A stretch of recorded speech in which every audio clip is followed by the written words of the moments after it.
এখন ঠাকুরকে জল ঢালবো, সব ঠাকুরকে জল ঢালবো, গঙ্গা জল নিয়ে এসেছি। বেশ কয়েকদিন ধরেই ভাবছি গঙ্গা স্নানে যাব। আমাদের সোনা বাবা হওয়ার পর আমার এখনও গঙ্গা স্নান হয়নি, কিন্তু কিছুতেই সময় হয়ে উঠছিল না। আর সোনা বাবাকে রেখে যে কী করে যাব সেটা ভেবে পাচ্ছিলাম না।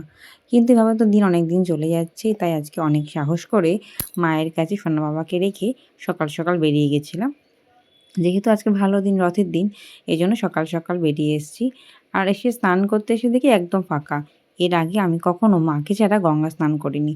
আজ প্রথম। আমার একটু ভয়ও লাগছিল, যাই হোক সুরজিতের সাথে গঙ্গা স্নান করে নিলাম।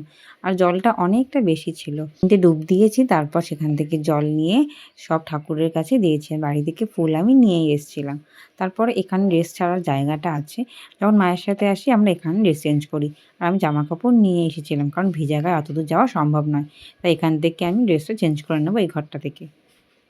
আর পাকা ঘর ছিল বলে আমার ঢুকতে একটু ভয়ই লাগছিল। চলে এসেছি গঙ্গা থেকে স্নান করে, আর এসে দেখছি ও উঠে গেছে। মানে আমি বেরোনোর সাথে সাথেই ও উঠে গেছে।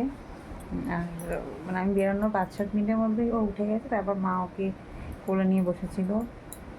আর যেটা আমি একটু ভয় পাই হিচকি তোলার, তো সেটা হিচকি তুলেছে, তো মা খাইয়ে দিয়েছে, কমে গেছে। এখন এই যে ঘুমাচ্ছে ও।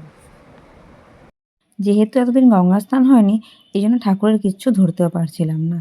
আর বেশ অস্বস্তিও লাগছে, কবে যে আমি পুজো দিতে পারবো আবার।